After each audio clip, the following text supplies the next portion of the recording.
fee paling gede tuh berapa? Nggak enak sih sebenarnya kalau nyebutin fee ya. Sampai 2 digit? Oh iya. Oke. Sombong. Back, welcome back to my channel.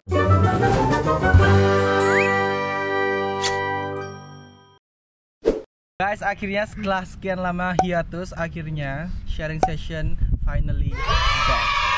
Dan bersama tamu spesial kita hari ini, Kak Ces, aka Kak Cesi, aka Aditya Sanjaya.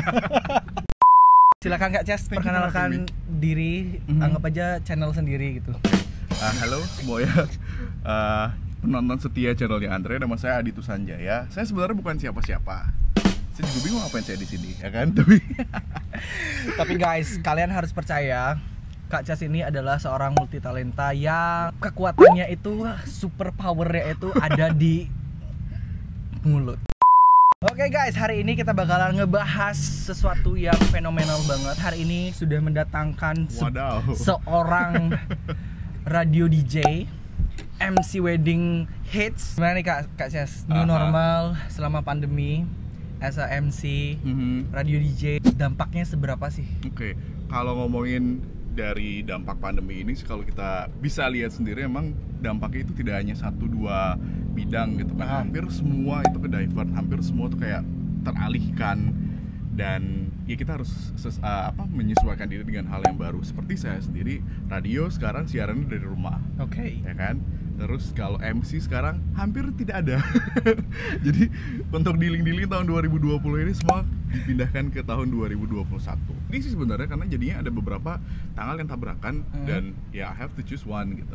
Bener. Cuman kalau yang Kak Ces yang tiba-tiba ada orang yang mundur ke 2021, itu dari kawan kita serumpun di luar atau serumpun di sini? Sebenarnya lebih banyak yang lokal.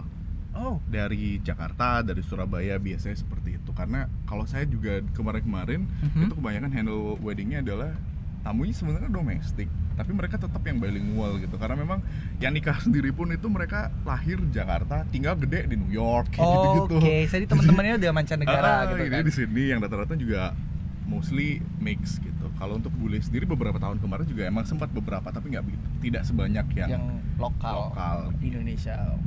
Oke, berarti Rich Jakarta, Rich Surabaya, Crazy Rich Surabaya. Oke guys, sebenarnya aku penasaran nih, kenapa orang-orang tuh bisa mengetahui potensinya dia as a MC gitu. Oke, take back sebelum kita maju ke depan, kita akan mundur ke belakang dulu. Karena sebelum saya jadi MC pun ada beberapa kerjaan yang berhubungan dengan congor juga yang saya lakukan gitu. Jadi radio iya, TV juga iya, kemarin sempat di TV, dan MC. Sebenarnya dari 3 ini yang paling less favorite, yang paling saya taruh di bawah itu adalah MC. Why? Karena TV dan radio itu sifatnya kayak personal gitu kan. Personal dalam artian gimana? Kan itu berhubungan dengan publik banyak. Memang juga sih, tapi kita tidak melihat banyak orang. Nggak ada audiens. Iya. Kalau di radio saya ngeliatnya mic, kalau di TV saya ngeliatnya kamera doang. Nah, MC ini dulu itu jadi kayak satu hal yang saya avoid. Kayaknya bisa MC nggak? Enggak. Bisa MC enggak. Dulu kayak gitu awal-awal ya. Terus lama kelamaan begitu ya, kapan sih kalau nggak breaking your own boundaries atau limit, kapan bisa maju gitu kan. Akhirnya coba aja deh.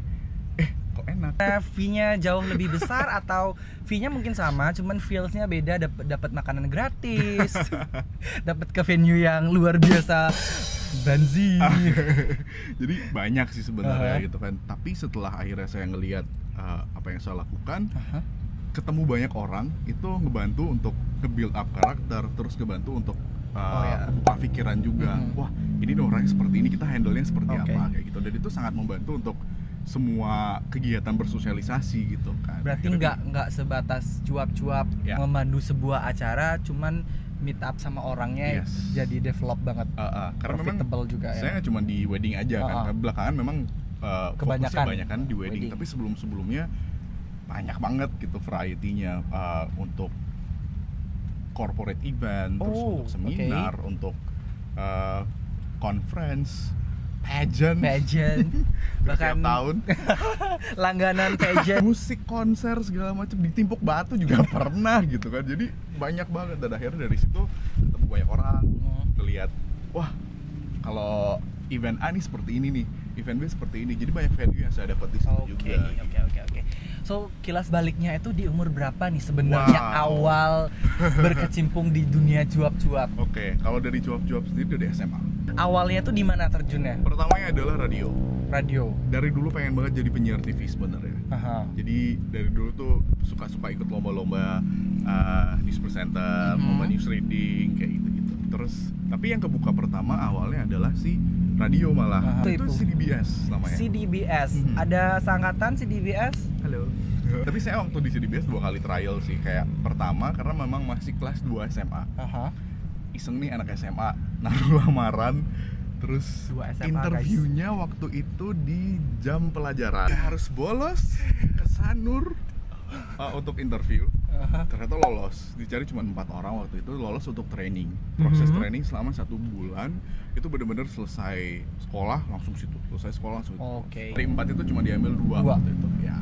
Ada faktor umur nggak sih mereka? Maksudnya kan itu Kak Ces muda kan, masih kelas 2 SMA, terus mereka berpikirnya oh nanti sulit buat siarannya gitu tuh. Masih bocil juga. Masih bocil. Untuk alasannya sih kurang tahu juga ya, belakangnya seperti apa. Tapi di situ kayak jadi semangat juga nih ke depannya. Oh oke, berarti kemarin kurang begitu bagus. Sampai akhirnya belum bisa gitu. Dan itu pertama sebenarnya dari SMA start awal karir. Awal karir start SMA. Dari SMA dengan colong-colong waktu segala macam. Tapi positif juga sih. Rata-rata orang bolos itu kan nongkrong. Ini Kak Ces bolosnya untuk melamar sebuah pekerjaan, guys. Karena sebenarnya udah lumayan panjang untuk prosesnya sendiri gitu. Kalau TV juga seperti itu. TV saya start dari 2006 di? Lama sekali di Bali TV. The one and only. 14 tahun men. 14 years 14 tahun yang lalu.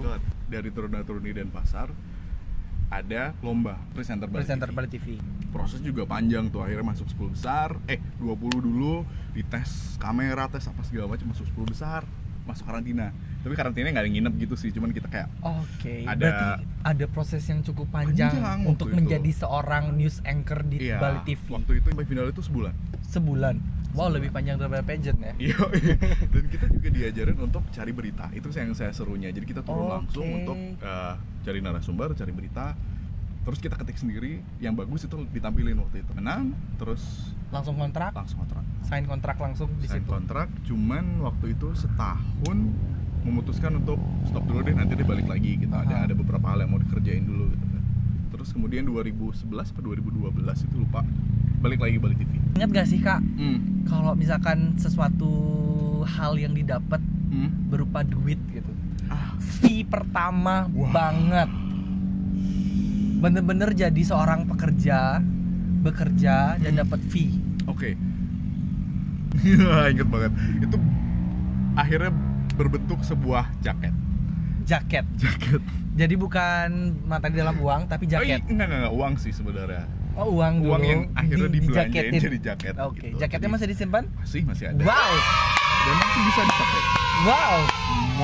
Masih bisa dipakai gitu. Masih layak untuk dipakai tapi nggak muat. Gitu. Karena value-nya itu tinggi banget. Kayak sayang banget kalau misalkan dibuang lah, maksudnya itu jerih payah pertama. Benar, itu jerih payah pertama kayak dapat di uang. Dulu sebenarnya kalau nge-MC pun itu start awal sih emang kayak dari SMA kan pensi sih buat ya. Tapi dapetnya kan nasi bungkus. Dapetnya kayak kaos yang ada nominalnya itu berarti? Iya, ada nominalnya itu. Berapa? Dikit banget. Berapa? Cuma 200.000 di tahun itu. 200.000 itu bekal sebulan. Terus awalnya tuh Kak, ada nggak sih kayak spesifik banget kejadian yang memang tiba-tiba nih baru bangun, aku pengen jadi MC, atau tiba-tiba atau memang born to be MC, kayak lahir gitu langsung brojol selamat datang di dunia gitu. Jadi kalau MC nih kejadiannya waktu itu dari SMA itu ada satu guru saya, guru bahasa Indonesia, Bu Agung namanya. Yang entah kenapa itu kayak zaman-zaman terakhir kita mau sekolah nih, kita udah kayak mau UN. Terus ini depan kelas, depan teman-teman, terus dia bilang di depan kelas itu dia bilang, Adi, saya pengennya ngelihat kamu memanfaatkan potensi yang kamu punya. Dia bilang seperti itu. Jadi dia salah satu guru yang care. Iya, beliau adalah guru yang care. Terus dia bilang ya, tolong dimanfaatkan. Saya pengennya kamu memaksimalkan apa yang kamu punya. Saya pengen lihat kamu jadi orang yang memang fokusnya di sini. Kenapa bu? Gitu. Nggak ada angin, nggak ada hujan, tiba-tiba ngomong gitu kan, kaget gitu. Dari situ saya mikir juga, wah orang-orang ternyata menyadari potensi yang saya punya. Nggak pernah yang saya punya self confidence atau kepercayaan diri itu yang sangat-sangat di bawah banget. Sebelum ada orang yang meyakinkan, saya nggak akan ini. Jadi anaknya tuh kayak dulu tuh harus dikasih tahu dulu baru. Tapi percaya. Gitu. Itu sesuatu yang unik sih buat aku sendiri. Biasanya orang yang suka ngomong cuap-cuap banyak pasti yang overconfident kayak gua gini, overconfident malu-maluin gitu. Tapi ternyata Kak Cas berawal dari yang nggak terlalu pede, terus harus disemangatin sama orang istilahnya. Dulu. Karena memang ayo. Kalau di lingkungan rumah pun saya terkenal orang yang sangat pendiam. Demi apa? Di rumah, guys. You can ask my sister. Ya, di rumah, di rumah. Karena begitu saya bilang saya mau ikut TTD waktu itu, saya bilang saya mau jadi penyiar radio, saya bilang saya mau ke TV, terus orangnya kayak, kok bisa ngomong? Itu final TTD selesainya. Itu udah selesai, itu bapak tuh yang nyamperin kayak, kok bisa ngomong ya? For your information guys, kakaknya Kak Cas ini adalah guru saya pas SMA. Jadi Miss Ari, kenapa Miss Ari tidak menyadarinya, Miss Ari? Karena kok dia mulu anaknya di rumah tuh kayak ditanya tuh, jawabannya cuma makan dah. Tadi tuh ngapain di sekolah? Seru. Baru kuliah lah, baru akhirnya kayak mulai deket lagi. Kelihatan gitu. Oh ini anak emang bangor gitu. Ini kita harus mengklasifikasikannya jadi apa? Soalnya Kak Cas ini ya news anchor iya. Apa namanya tuh? Radio, DJ radio iya, wedding iya, MC iya. Kalau ditanyain sama orang, Cas, lu kerjaannya apa? Nah, itu adalah pertanyaan paling susah untuk dijawab. Jadi biasanya radio masih, ini masih kayak gitu-gitu jadi kayak jawab ya. Cuman kalau saya sendiri sih melabel diri adalah seorang broadcaster. Itu kayak yang in general gitu kan. Kalau bilangnya adalah news presenter, kok spesifik banget gitu. Radio DJ kayak spesifik banget. MC juga nanti gue tulis di bio kepanjangan. Iya itu. Nino juara 1 apa? Coy. Oke, bener sih. Jadi simbolnya adalah broadcaster. Apa bisa betah gitu kan tadi pertanyaannya. Ini kayak panggilan jiwa. Wow. Beberapa kali kayak coba field yang lain gitu. Terus ujung-ujungnya kayak balik lagi ke ini gitu kan, ke dunia ini gitu ya. Mungkin ini juga ya, satu panggilan jiwa, kedua udah nyaman ya kan. Mungkin orang-orang bilangnya step out from your comfort zone segala macam, tapi saya sendiri tipikal orang yang membuat comfort zone itu menjadi lebih comfort lagi. Iya betul. Tapi masih comfort zone-nya memang nyaman dan membuat kita berkembang, kenapa enggak gitu. Kalau comfort zone-nya kita cuma di kamar aja ya gibah dan rebahan, itu beda lagi. Jadi so far sih gitu, karena emang beberapa field juga sempet dicoba dan kayaknya udah deh ini aja, kayak istilahnya bagus di satu hal, nilainya adalah 8. Kamu oke di satu hal, nilainya adalah 5. Mending saya 8 ini jadiin 10 daripada 5 ini jadi 8 gitu. Kita sambil makan ya guys. Ingat new normal, perhatikan protokol kesehatan. Jaga jarak. Ini ya, jaga jarak. So ngomong-ngomong nih Kak, ada yang campur. Up and downs-nya gitu kan. Pasti semua hal yang kita lakukan pasti ada yang namanya rintangan gitu. Even tidur pun ada rintangannya gitu. Karena ini sudah lumayan panjang banget untuk perjalanan gue di dunia broadcasting ini. There's so many things yang orang-orang cuman ngelihat wah seru ya, seneng ya. Tapi prosesnya tuh kayak berkeringat dan berdarah guys gitu. Soalnya yang kita lihat itu pasti yang di depannya aja, balik layarnya kita nggak pernah tahu. You don't have to know juga sebenarnya, karena itulah seorang broadcaster, seorang entertainer. Karena kita mengentertain orang dan orang-orang tidak perlu tahu apa yang terjadi di balik itu. Kadang pada saat lagi MC tiba-tiba dapat callingan yang tidak mengenakan gitu kan, ya mau nggak mau orang nggak peduli. You have to go gitu kan. The show must go on. Kita harus berusaha keras untuk meyakinkan orang. In terms of everything, packaging is something that people will always look into gitu. Jadi itu yang kayak saya harus berusaha lebih keras lagi. Kenapa? Karena itu banyak banget ya kayak gendut gitu. Kok gede bodinya, kok gini kok gitu. Banyak orang yang punya kemampuan untuk first impressionnya bagus banget. Wah gila ini good looking. Dia udah bagus banget, udah enak dilihat, ngomong juga enak gitu. Wah Itu privilege-nya dia di situ. Nah, saya sendiri tidak punya hal itu. Karena pernah dulu sempet ada satu kejadian, saya lagi meeting sama satu wedding organizer, sama kliennya juga, calon potensial klien gitu. Saya datang, terus WO-nya itu memperkenalkan dengan, ini loh calon MC-nya, biarpun bentukannya seperti ini, tapi MC-nya bagus. That was like, wow. Tapi kenapa harus ada kata iya, gitu kayak kenapa hal seperti itu harus di highlight di itu dia sana. Saya baru datang, baru duduk dan yang kira just go gitu. Kayak, itu kayak wah, kenapa sih orang-orang harus itu yang di highlight dulu gitu. Padahal itu bukan sesuatu yang kita pengen highlight juga. Bener, kan? I'm trying my best loh. Iya. Udah, wah dandan kece, wangi untuk datang ke situ, tiba-tiba dibilang ya biarpun bentukannya seperti ini. What? Aku lihat ya, mostly pasti masih berpikir seperti itu. Kita kayaknya bakalan susah banget untuk dirubah. Dan ya, that's what entertainment industry is all about gitu kan. Karena memang itulah dunia entertainment gitu kan. Betul, memang betul. Suka nggak suka packaging memang sangat penting, ya kan.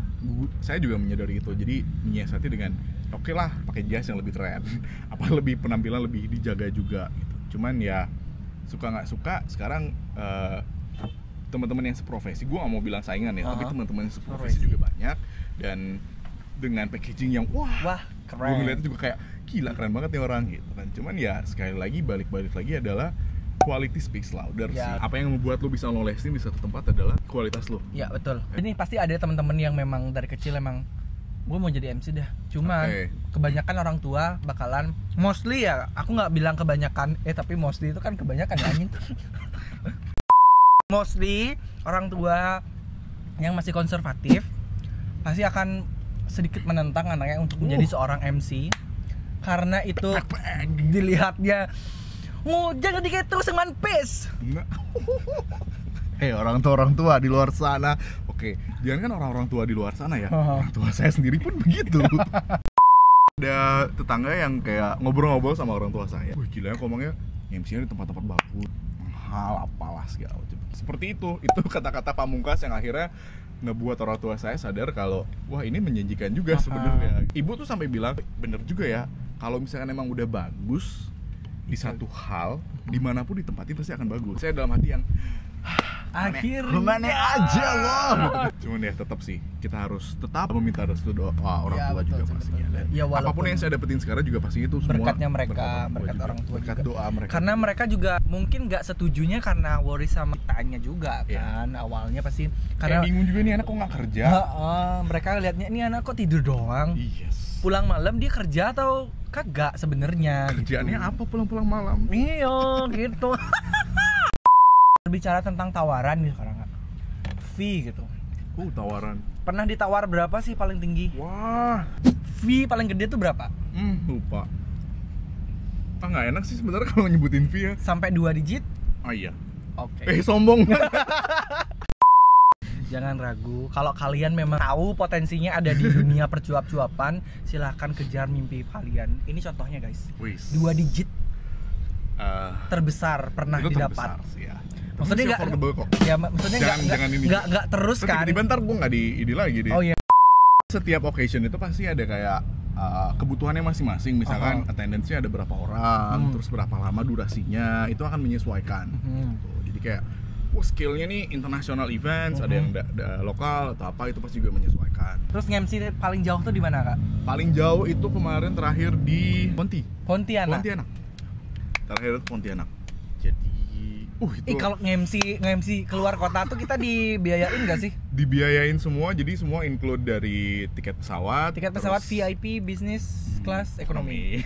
Terus hotel, transportasi kita disiapin supir segala macam. Udah tinggal datang bawa baju aja udah deh gitu. Pernah ada tawaran masuk agensi nggak sih? Maksudnya selama ini Kak Cas ada masuk agensi atau ngatur jadwal sendiri? Ngatur jadwal semua sendiri. Tanpa manajer.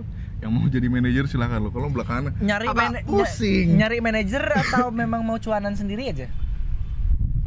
Manajernya bisa achieve goals gue sih ayo aja. Oke. Gitu. Tapi so far karena memang enak sendiri juga, dan ibaratnya mungkin di meeting kali ya, ada beberapa yang kayak harus beberapa kali meeting dan harus datang banget gitu. Sementara kadang masih ada siaran juga, masih ada kerjaan juga. Itu yang harus ngaturnya di situ. Atur lagi. Kadang malas juga gitu kan.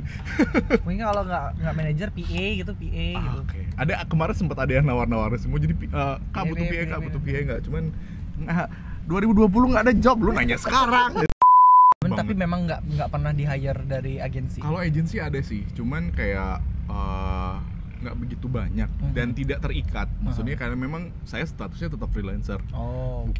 Bukannya pekerja bernaung di satu agensi. Karena memang kalau agensi ya bagi dua. Tadi di awal Kak Cas sempat bilang kan kalau 2020 pasti sepi job. Gimana caranya bertahan? Kemarin juga mikir kayak gitu kan. Wah, ini berarti akan bertahan selama setahun inilah kira-kira, atau mudah-mudahan jangan setahun banget ya. Ada dong nanti bulan depan ini langsung Tungkara. Berarti patokannya adalah di radio aja nih dulu. Gitu. Mau jualan juga bingung nih jualan apa gitu kan. Skill masak juga nggak ada gitu. Terus ternyata kemarin ada satu dari company. Mereka bergerak dalam bidang artificial intelligence, AI. Terus artificial intelligence, bisa search sendiri, aku jelasin di bawah ya. Dari itu mereka membutuhkan talent untuk suara. Oke. Gitu. Jadi adalah saya mengerjakan itu selama 2 bulan. Start baru selesai banget beberapa minggu ini. Cuman kalau dari in general teman-teman MC, karena saya juga ada di kayak grup MC di Bali gitu kan, kebanyakan sih memang ada yang usaha. Untuk karena memang skill mereka juga tinggi kan, ada yang masak. Maksudnya nggak cuma cuap-cuap doang. Iya, gitu kan. ada yang masak, ada yang untuk desinfektan, untuk jual. Tapi tetap mereka pasti pintar jualannya kan sudah terbiasa cuap-cuapnya kan. Ngasih saran ke teman-teman di rumah, gimana sih caranya meyakinkan diri gua emang bisa di sini gitu. Sebenarnya yang harus ditanyakan sama diri sendiri adalah lu pengen apa sih sebenarnya, lu bisanya apa, lu maunya kemana. Once you know the answer, pada saat kamu udah tahu jawabannya, kamu akan punya banyak banget cara untuk situ. Itu yang saya yakini selama ini. Dan kalau misalkan untuk menjadi seorang broadcaster, MC, penyiar radio, TV segala macam, please jangan hanya mengandalkan kamu bisa ngomong. Kamu bisa suaranya bagus, misalnya seperti itu. Zaman sekarang udah nggak seperti itu. Makin pintar, makin berisi, itu makin banyak didengarkan. Jadi sekarang ada otaknya juga.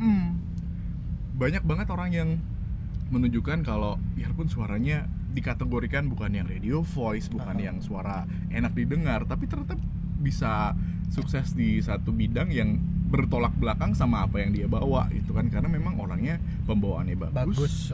Isinya bagus, knowledge-nya ada, kayak gitu. Itu sih yang lebih baik untuk ditingkatkan sekarang gitu kan. Not only appearance, tapi apa yang ada di sini.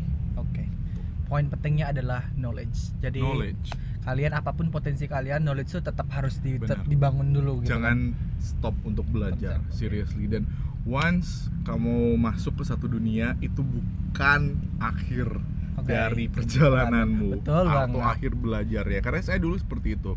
Masuk ke akhirnya kayak sign kontrak di mana gitu kan. Akhirnya jadi nih gitu kan. Selesai nih gitu. Ternyata enggak, ternyata itu kayak you are nothing yet gitu. Jadi harus benar-benar belajar banyak banget. Belajar tuh walaupun kita udah kayak berasa udah menggenggam dunia, tapi tetap harus belajar pada akhirnya dunia lu genggam, tapi lu mau ngapain sama dunianya ini gitu itu kan dia. Ntar lepas lagi yang digenggaman. Iya betul. Kak Jas, kita masuk ke segmen terakhir. Apa ini? Segmen kuis. Wadah. Jadi MC apa pacarnya Ayu? Jadi MC. Pacarnya Ayu nggak mungkin. Saya realistis sekali orangnya. Wedding MC apa DJ Radio? Wah.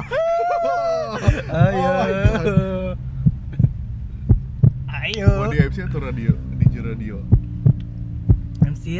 MC radio. Oh my god. Radio, Yang lagi nge-MC. Radio yang lagi nge-MC, guys. Aduh, itu susah banget ya deh. Blackpink BTS. Wah. Blackpink Twice aja dah. Blackpink BTS. Dua-duanya. Blackpink BTS. Aku butuh jawaban. Blackpink BTS.